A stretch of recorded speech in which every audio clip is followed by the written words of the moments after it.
हा गजानन मारणे आहे, पुण्याचा कुख्यात गुंड। गजा म्हणजे गजानन मारणे हा कुख्यात मारणे टोळीचा म्होरक्या होता। पुण्यातील आसपासच्या एरियात त्याची दहशत होती।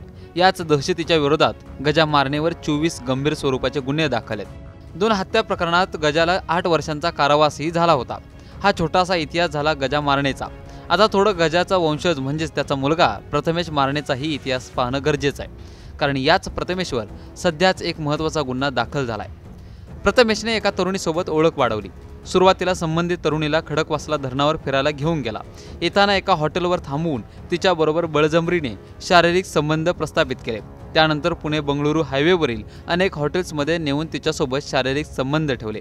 हे सर्व करताना प्रथमेशने चोरून पीडित तरुणीचे अश्लील व्हिडिओ शूट केले।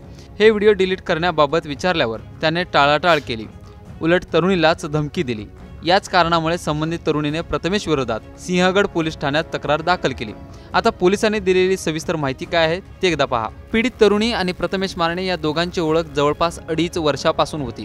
त्या दरम्यान प्रथमेशने पीडित तरुणीवर 27 ऑगस्ट 2020 ते 17 मार्च 2022 या दरम्यान अनेक लॉजवर नेऊन लैंगिक अत्याचार केले। त्यावेळी आरोपीने तरुणीला न कळताच काही व्हिडिओ तयार केले। पीडित तरुणीने व्हिडिओ डिलीट करायची विनंती केली, पण प्रथमेशने ते व्हिडिओ डिलीट करायला नकार दिला।